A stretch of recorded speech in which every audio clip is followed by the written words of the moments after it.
The story I'm about to tell you begins at about 6 p.m. on Thursday and ends at 3 p.m. on Friday. After the Last Supper, Jesus and his disciples went to the Garden of Gethsemane. He told the majority of them to stay on the edge of the garden while he chose 3 disciples to enter deeper into the garden with him to pray. He tells them, "My soul is deeply grieved to the point of death. Remain here and watch." Then Jesus walks off, falls on his face, so distressed he's sweating blood, and prays, "My Father, if it is possible, let this cup pass from me. Yet not as I will, as you will."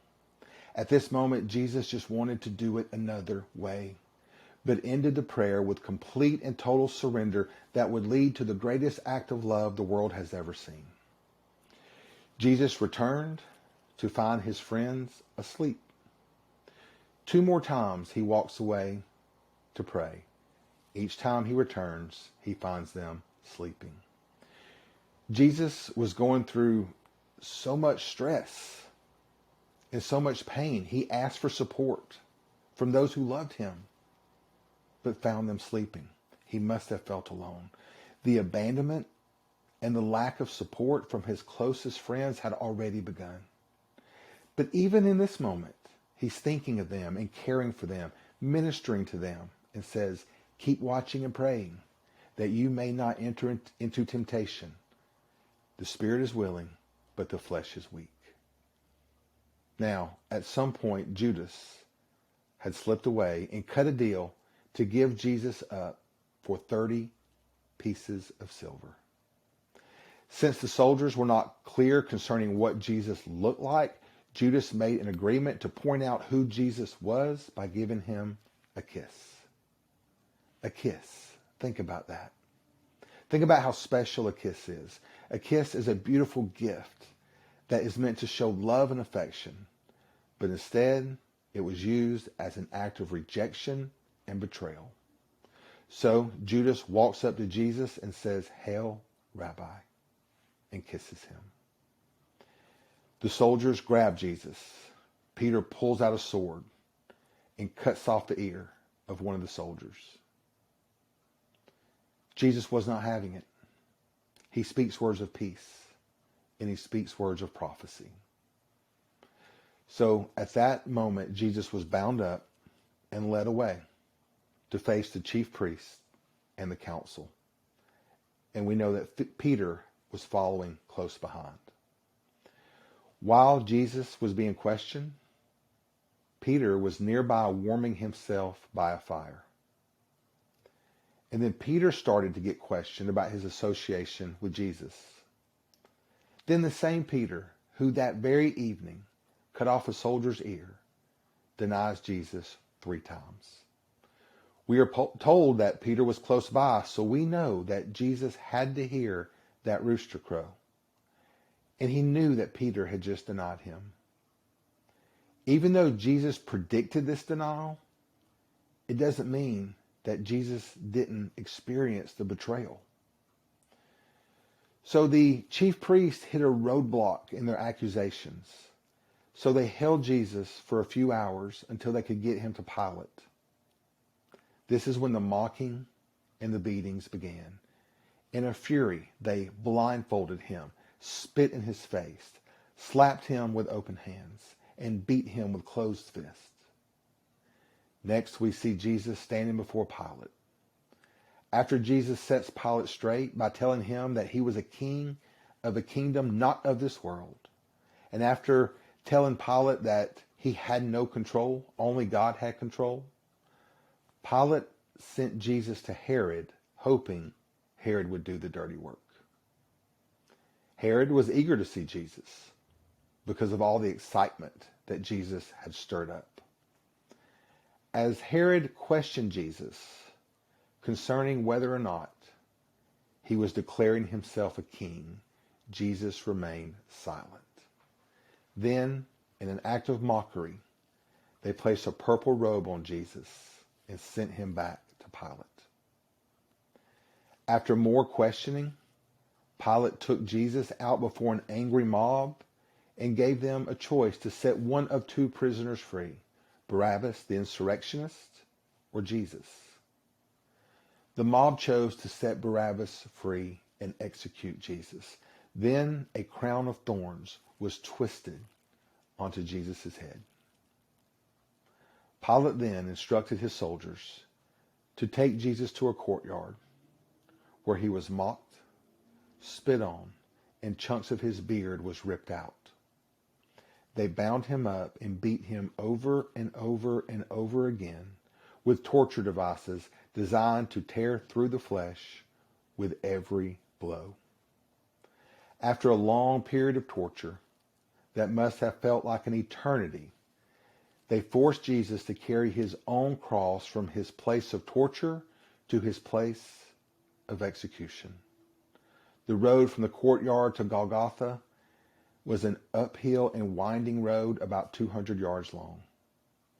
At some point, the weight of the cross became too much to bear, and a man named Simon, who was just passing through, was commissioned to help Jesus carry his cross. A large crowd followed behind Jesus, weeping and mourning. And Luke says that in that crowd was a group of women. At one point, Jesus stops, turns around, and speaks to these women. He redirects their grief. He tells them to grieve for themselves and especially grieve for their children.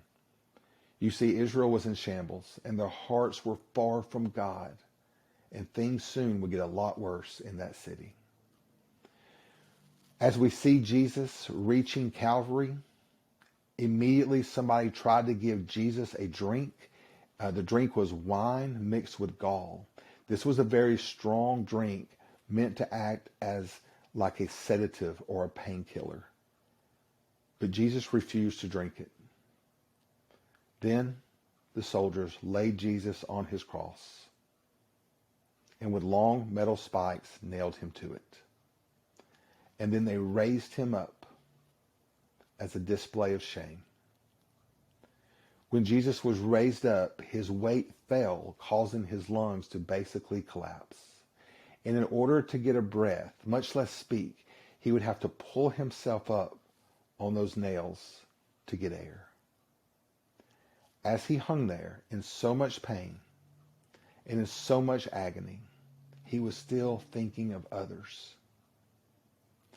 As the insults and the mocking continued, he looked around at all of those that were doing this to him and prayed, Father, forgive them, for they don't know what they're doing. Two criminals were being crucified with Jesus, one hanging on either side. One mocked Jesus, while the other just wanted to be with Jesus once all this pain was finally over. So Jesus tells him, today you will be with me in paradise. At one point, Jesus looks down from the cross and sees familiar, loving faces. He sees his mother, his aunt, Mary Magdalene, and his beloved John. Knowing that he would be dying soon, he looked at his mom and his dear friend, and he tells them to take care of each other. While the physical pain that Jesus was going through must have been unbearable, that was not the only pain Jesus was experiencing. He was also experiencing the pain of our sin. We know what the weight of sin feels like in our souls. A sense of heaviness, despair. Sin creates a sense of separation from God as intimacy, closeness, and fellowship dissipates as ongoing sin happens. Now, just imagine, if you will, the sin of every one of God's children, past, present, and future, placed into Jesus at one moment. That is the pain Jesus felt. As Peter states, he bore our sins in his body on the tree. And it was under the weight and pain of our sin that the Son of God cries out, my God, why have you forsaken me? Then, rejected, abandoned, beaten, and broken, Jesus simply says, I thirst. At that moment, in yet another act of cruelty, one of the soldiers soaked a sponge in wine that was so old it had turned to vinegar, placed it on a long stick, and held it up to Jesus' mouth to drink. After Jesus drank, knowing that his mission and all the prophecies had been fulfilled, he utters the words of completion, it is finished. At this point, it's time for Jesus to fully let go. And he says, Father, into your hands I commit my spirit. And then Jesus takes his final breath. Why did Jesus do this? The writer of Hebrews tells us, for the joy that was set before him, he endured the cross. Jesus endured the cross because the joy of being with us is worth it. Even though the suffering of Jesus is not easy to think about and painful to look at, on this Good Friday, may we meditate on all Jesus went through for us. And may we share in the joy of Jesus as we receive his sacrifice and receive his love.